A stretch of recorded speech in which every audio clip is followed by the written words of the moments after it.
Bismillahirrahmanirrahim. Assalamualaikum warahmatullahi wabarakatuh. Alhamdulillah,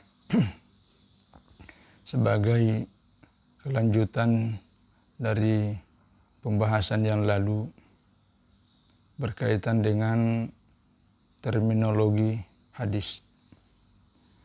Kita sudah menjelaskan bahwa pengertian hadis ini mencakup ucapan Rasulullah Sallallahu Alaihi Wasallam, perbuatan, takrir, kondisi fisik beliau, sifat akhlak beliau, termasuk seluruh perjalanan kehidupan sejak lahir sampai beliau wafat. Bahkan termasuk yang dinisbahkan kepada para sahabat dan tabi'in. Nah, kali ini saya ingin menambahkan sedikit bahwa selain secara tekstual yang kita baca dalam pengertian seperti ini tadi, ada hal yang termasuk dalam kategori hadis adalah semua surat yang pernah dikirim oleh Rasulullah Shallallahu Alaihi Wasallam ke berbagai wilayah, yang kita biasa menyebutnya sebagai korespondensi. Muhammad ibnu Sa'ad menulis sebuah kitab namanya At-Tabaqat. Dalam kitab ini pengarangnya mampu mengoleksi tidak kurang dari 100 atau katakanlah 105 surat yang pernah dikirim oleh Rasulullah Shallallahu Alaihi Wasallam ke berbagai daerah. Baik surat itu ditujukan kepada raja-raja seperti Raja Persia yang kita kenal dalam kitab Sahih Bukhari itu namanya Kisra. Kalau sekarang kan namanya Kaisar. Dikirimi surat. Ini ada 105 surat yang pernah dikirim dan itu sempat dikoleksi oleh Muhammad ibnu Sa'ad dalam kitabnya At-Tabaqat. Nah, semua surat ini termasuk dalam kategori hadis. Walaupun memang bukan Rasulullah Shallallahu Alaihi Wasallam yang menulisnya, tetapi kan beliau punya sekretaris. Ya. Jadi sekretaris Rasulullah itu banyak. Ya, Syekh Muhammad Mustafa Azami menulis sebuah kitab judulnya Kutabun Nabi Sallallahu Alaihi Wasallam. Sekretaris Rasulullah. Berapa orang sekretaris dalam buku itu?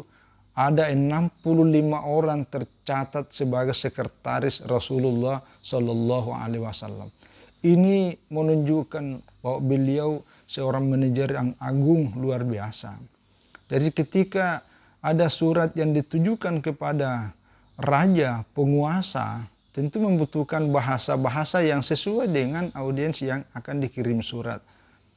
Ketika beliau mengirim surat kepada gubernur ya, yang sudah masuk Islam untuk diajak supaya menunaikan zakat, itu yang menulis lain. Begitu juga ketika ada ayat Al-Quran turun sebagai penulis wahyu yang tidak diragukan, maka lain lagi sahabat yang menulisnya.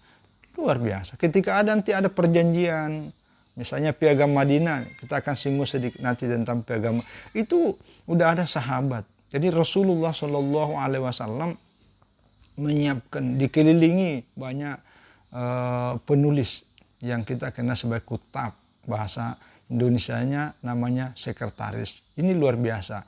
Intinya bahwa semua surat yang pernah dikirim oleh Rasulullah Shallallahu Alaihi Wasallam ke berbagai tempat, semuanya masuk kategori hadis. Yang kedua adalah perjanjian-perjanjian yang dibuat oleh Rasulullah Shallallahu Alaihi Wasallam dengan pihak-pihak lain. Ya, termasuklah perjanjian politik. Katakanlah Piagam Madinah. Piagam Madinah ini ditulis ketika Rasulullah Shallallahu Alaihi Wasallam baru sampai di Madinah. Ada yang menyebutkan sebelum tahun kedua Hijriah, artinya sebelum terjadi perang Badar. Ada juga yang menyebutkan setelah tahun kedua Hijriah. Setelah terjadi perang Badar, barulah ditulis Piagam Madinah ini. Piagam Madinah ini pada awalnya adalah perjanjian antara Muhajirin dengan Ansar. Muhajirin ini artinya orang-orang Mekah yang berhijrah ke Madinah. Ansar adalah penduduk lokal di Madinah. Ini diatur, dipersaudarakan supaya antara penduduk lokal dengan pendatang itu tidak terjadi kecemburuan yang biasa berakibat konflik karena ada kecemburuan yaitu putra daerah dengan non putra daerah, pendatang dengan yang bukan pendatang. Ini sudah diantisipasi sejak awal oleh Rasulullah, maka dibuatkanlah perjanjian jadi antara internal umat Islam. Yang kedua, perjanjian antara umat Islam, yaitu gabungan antara Muhajir dengan Ansar dan kelompok lainnya yang sudah Muslim dengan kelompok Yahudi di Madinah. Nah, jadi nanti inilah dua, kemudian disatukan, terjadilah Piagam Madinah yang jumlah pasalnya ada 47. Jadi ada 47 pasal yang terdiri dari 10 bab. Semua isinya ini adalah hadis Nabi dan ini sangat bagus. Ya, saya sengaja menyampaikan ini karena jangan sampai Piagam Madinah hanya sekedar dicatat sebagai bagian dari sejarah politik Islam, tetapi tidak dianggap sebagai sebuah hadis. Padahal kalau kita bicara, sesungguhnya Piagam Madinah ini adalah sunnatul Rasul. Kenapa? Karena banyak hal yang berkaitan dengan persoalan tatanan masyarakat, tatanan sosial, tatanan terutama dalam hal pembangunan, ya, kerukunan, baik kerukunan antar umat sesama umat Islam ataupun kerukunan, ya, dengan umat agama lain atau antar umat beragama, termasuk kerukunan antara umat Islam dengan pemerintah yang dulu pada zaman Soeharto menyebutnya dengan trilogi kerukunan. Nah, sebenarnya dalam Piagam Madinah disebutkan 47 pasal itu terinci semuanya adalah hadis Rasulullah Shallallahu Alaihi Wasallam. Saya beri contoh misalnya di pasal 1 itu, ini luar biasa isinya ini. Di pasal 1 itu disebutkan annahum ummatun wahidatun min dunin nas. Bahwa sesungguhnya penduduk Madinah ini kan orang-orang Yahudi, ya, orang-orang Muslim, orang-orang Nasrani, orang-orang Majusi. Walaupun Nasrani ini kebanyakan ke daerah mendekati Yaman, ya. Nah, makanya nanti Piagam Madinah ini awalnya ini kan hanya umat Islam dengan Yahudi, tapi nanti kemudian itu diamandemen, masuklah orang-orang Nasrani. Ya, yang ketiga diamandemen masuklah kelompok-kelompok lain termasuk Majusi. Nah, jadi annahum ummatun wahidatun min dunin nas, bahwa semua penduduk Madinah itu baik Muslim, Yahudi dan siapapun adalah satu umat. Umat ini sudah digunakan istilah dalam Piagam Madinah sebelum adanya tatanan teori-teori politik di negara yang ada di dunia ini. Jadi umat itulah yang kemudian disebut dengan nation, disebut dengan sebuah bangsa. Min dunin nas, bahwa semua penduduk Madinah itu adalah satu umat yang tidak boleh ada pengaruh dan kekuasaan manusia lainnya. Jadi ada sesama apa istilahnya, kesetaraan.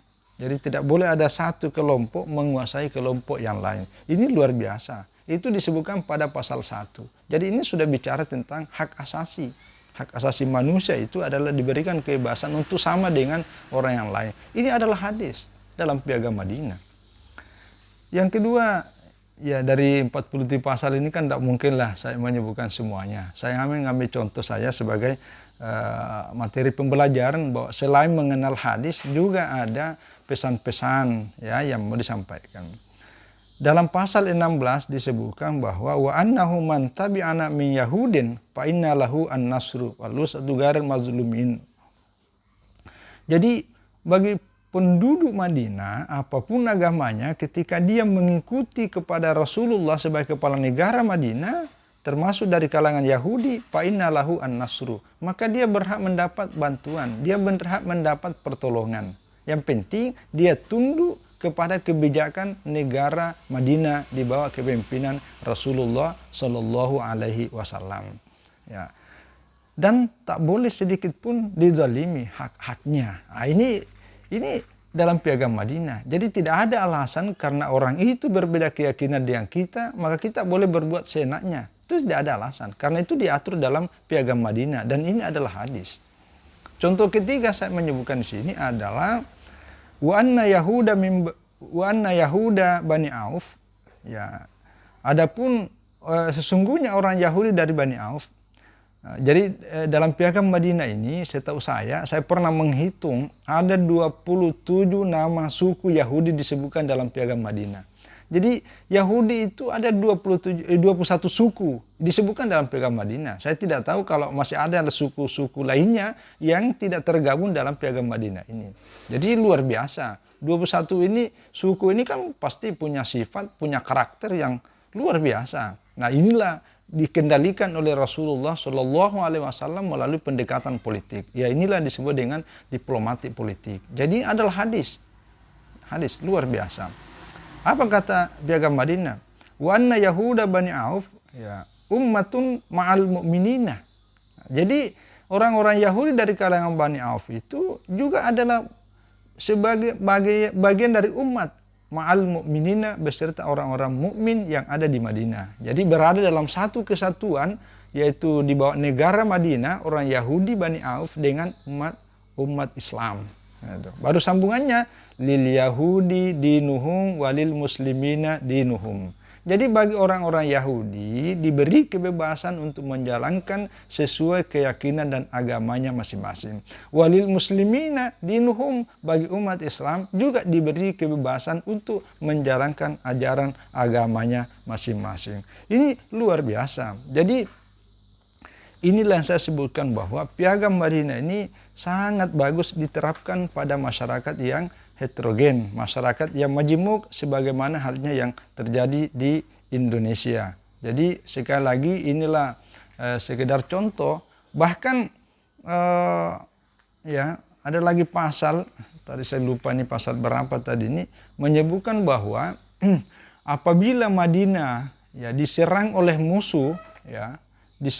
musuh, maka semua penduduknya ya dari latar belakang manapun wajib mempertahankan Madinah secara bersama-sama.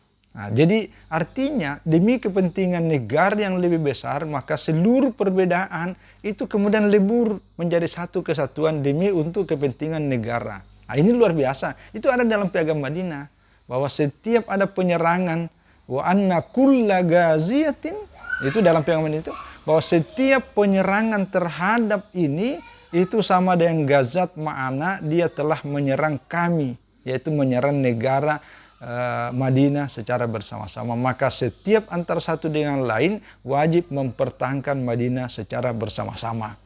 Jadi apapun agamanya, kalau sudah terikat perjanjian, maka dia harus membela Madinah sebagai sebuah negara. Padahal secara politik, begitu Madinah dibela, hakikatnya adalah membela Islam dan membela umat Islam. Jadi inilah gambaran bahwa Piagam Madinah termasuk hadis, bahkan sebenarnya masuk kategori sunnah Rasul yang sangat penting bagi dalam rangka menjaga merawat kerukunan, ya, kedamaian dan kebersamaan di dalam masyarakat yang sangat pluralitas. Termasuk hadis juga adalah perjanjian Hudaibiyah yang terjadi pada tahun ke-6 Hijriah. Ini juga luar biasa. Ya, tapi intinya sekali lagi karena ini kelanjutan dari pembahasan kita beberapa waktu yang lalu berkaitan dengan hadis dan cakupannya, bahwa semua surat yang pernah dikirim oleh Rasulullah Shallallahu Alaihi Wasallam ke berbagai pihak, termasuk surat yang dibuat dalam bentuk perjanjian semacam MOU, ya, terutama dalam diplomatik politik ini juga termasuk hadis. Inilah yang bisa kita sampaikan. Mudah-mudahan bermanfaat sebagai kajian dari ilmu hadis kita. Wassalamualaikum warahmatullahi wabarakatuh.